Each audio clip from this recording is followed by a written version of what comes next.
enfin arrivé au Yukon. Vous ne pouvez pas vous imaginer ce que je ressens présentement dans mon cœur, dans ma tête, face à ces paysages gigantesques et spectaculaires.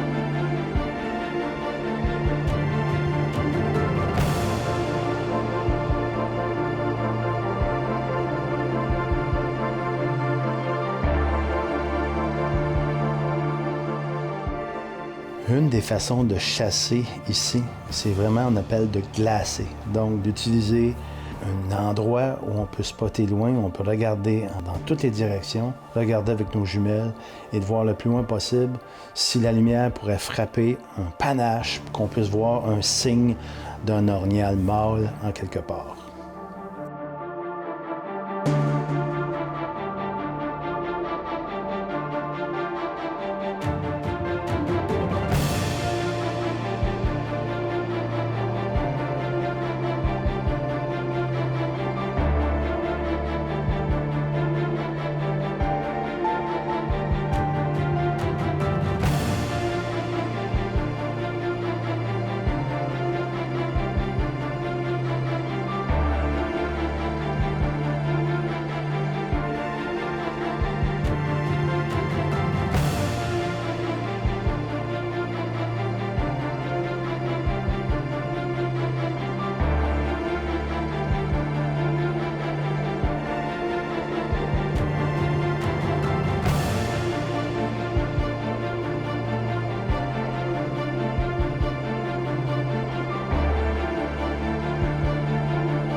Là, ce qu'on essaie de faire, c'est que on a vu un gros boule là-bas, j'en ai vu un deuxième là-bas.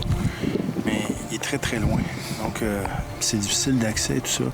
Et la façon qu'eux, ils marchent, ils spotent, mais quand c'est loin comme ça, ils essaient de plutôt rapprocher l'animal. Alors, j'essaie de coller le plus fort possible pour attirer son attention pour qu'il vienne sur nous autres. Mais il est tellement loin. Alors, qu'est-ce qu'on se fait, c'est qu'on, dans le fond, on prépare l'action pour demain. Parce que là, pour l'instant, c'est trop loin. Il va faire noir. Ça va être l'enfer à aller chercher ça. Alors, moi, je suis les indications des gens de la place qui me disent comment ça chasse ici, parce que je me rends compte que c'est pas la même chasse qu'au Québec. Donc, regarde, on y travaille en équipe. Puis, à vaincre sans péril, on triomphe sans gloire.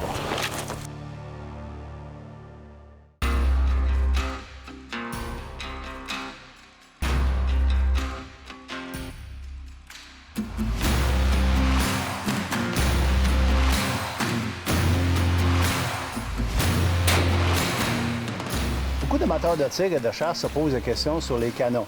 Alors, je suis avec Hugues Vaillancourt pour la capsule FIRS pour en discuter aujourd'hui. Alors, pour les canons, débutons avec les différents types de canons. On a le canon en stainless standard que tous les gens connaissent, qui n'a pas de rainure dedans, mais qu'on utilise quand même une qualité supérieure pour la précision. Alors, c'est le canon de chasse. Exactement. Communément. Et puis là, si on va avec le même canon en stainless, mais qui est rainuré, il y en a qui sont droits. Nous, on offre l'option de l'avoir en spirale, qui donne un look. Principalement, les rainures vont aider à refroidir le canon un peu plus rapidement parce qu'on a plus de surface de contact pour refroidir. Que je me trompe, c'est une question de poids aussi. Aussi, oui, on va diminuer le poids, effectivement. Okay. Et puis, si on va au fameux canon en carbone... La Cadillac. Exactement. Les gens pensent que le canon est plus lourd parce qu'il est plus gros, mais c'est un canon en stainless qu'on a diminué le diamètre et puis qu'on vient appliquer le carbone par-dessus pour donner de la rigidité au canon et en ayant un canon plus léger aussi que le canon en stainless. Oui, on sait à la chasse aussi, bien, les onces, c'est des livres. Alors, plus on peut avoir des composants plus légers et tout en gardant la précision, bien, mieux c'est. Alors, merci beaucoup pour ça et bonne saison à tous.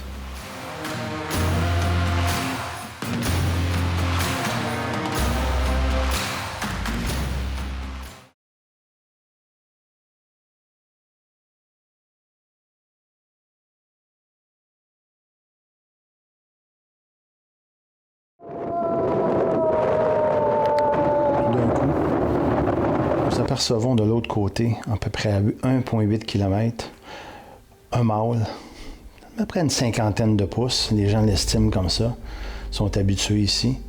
Et nous décidons d'aller à sa rencontre. Il reste 2 jours de chasse. Alors, on ne prend pas de chance. On va aller à sa rencontre. On va falloir faire... on a 2 heures de route à contourner les obstacles avant de se rendre à un endroit précis pour être plus près de l'orignal.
Je te l'avais dit, mon Pierre. Je te l'avais dit, Asti.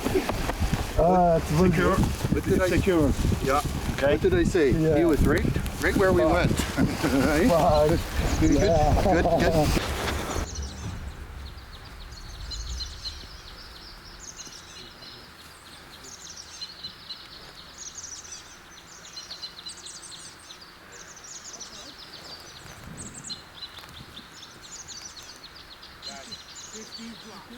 Not the one we got routine yesterday. No. Nowhere near. No. He's down.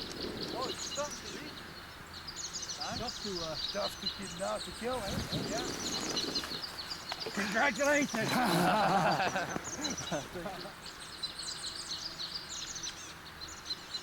Premier buck récolté au Yukon. Après, c'est très difficile à chasser.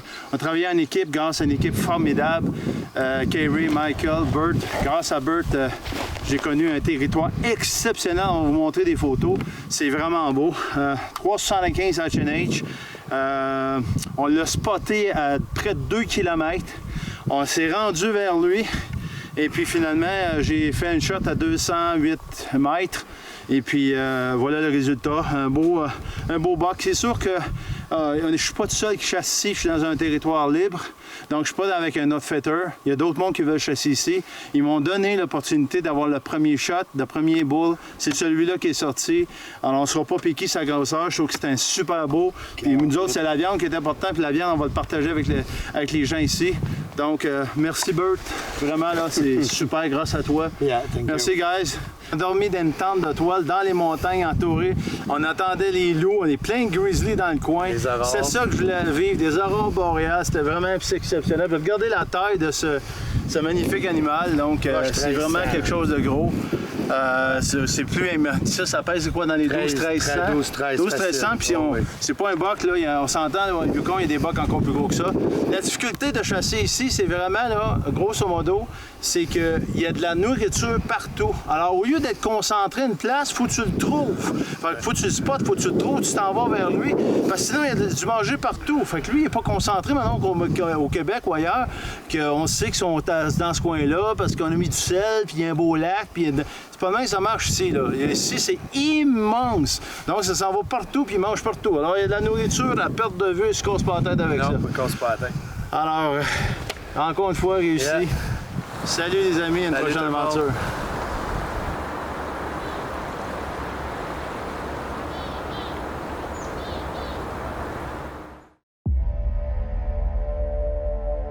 La National Firearm Association du Canada est fière de s'associer avec Long Range Hunter. La NFA défend tous les propriétaires légitimes d'armes à feu au Canada. Allez au www.nfa.ca pour devenir membre et aidez-nous à protéger notre passion.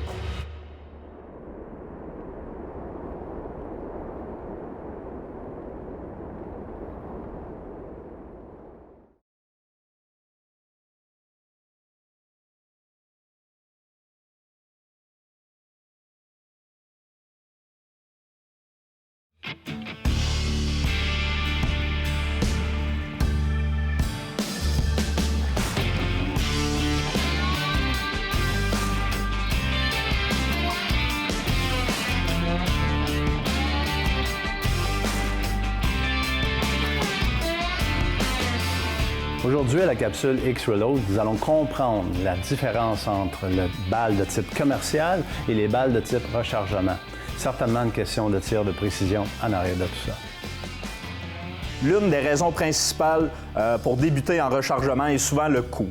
Le coût de la munition, par exemple, pour une cartouche de 3,38 la Poids-Magnum, on va parler de 6 $ par cartouche pour une cartouche commerciale. Et avec le rechargement, on peut baisser nos coûts jusqu'à 50 %, soit 3 $ par cartouche pour de la 3,38 de la Poids-Magnum. Bien sûr, il faut acheter l'équipement au début, mais sur le long terme, pour un tireur sérieux, le rechargement peut être une option très valable. Le deuxième aspect, et non le moindre, le plus recherché en rechargement, est la précision. La différence entre une cartouche commerciale et une cartouche rechargée à la main peut être énorme. Je parle de la différence en vélocité du projectile. Une grande variation, une grande fluctuation de vélocité entre deux cartouches peut amener de sérieux problèmes en chasse et tir à courte, moyenne et longue distance. Principalement lorsque vous rechargez vos propres munitions, vous avez le contrôle sur le type de poudre, la quantité de poudre que vous y mettez, la douille. Vous avez le contrôle sur l'assise du projectile dans la douille. Et tout cela aura bien sûr un effet sur le tir longue distance ainsi que vos chasses à courte, moyenne et longue distance.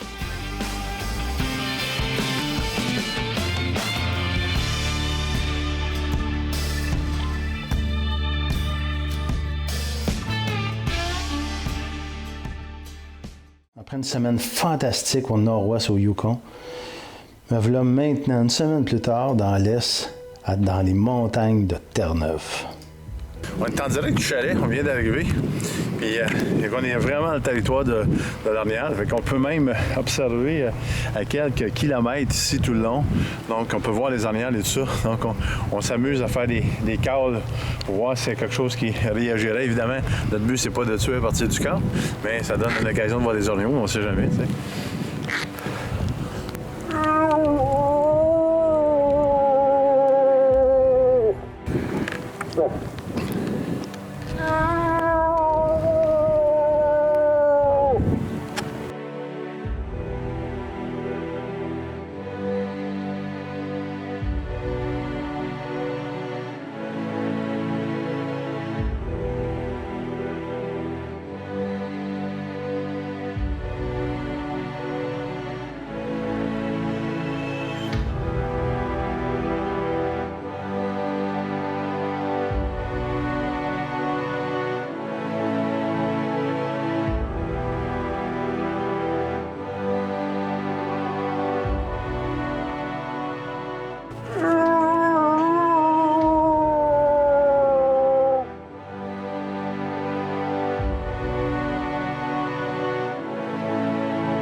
première avant-midi, je fais la rencontre d'un petit boc qu'on décide de laisser passer.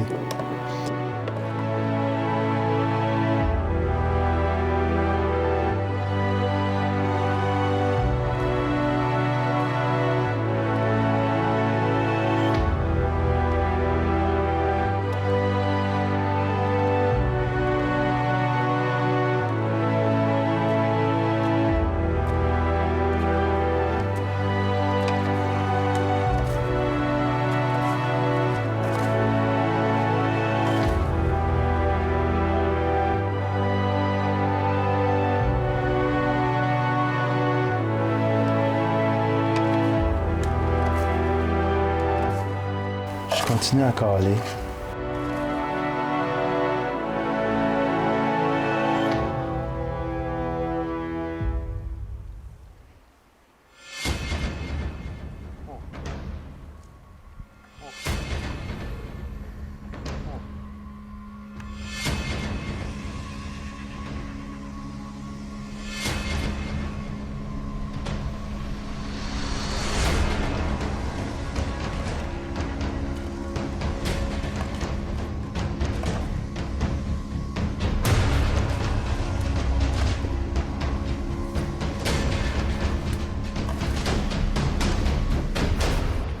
Et puis tout d'un coup, venu de nulle part, le boc que j'attendais, à ma deuxième journée de chasse, arrive.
Impossible de quitter immédiatement à cause de trop de brume.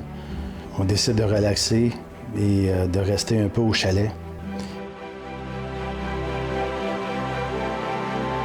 Mon collègue et partenaire d'affaires, Hugues Vaillancourt, et sa conjointe Mélanie Allaire décident de prendre une marche. Et puis tout d'un coup, à côté du chalet, un beau mâle se dirige en plein sur eux.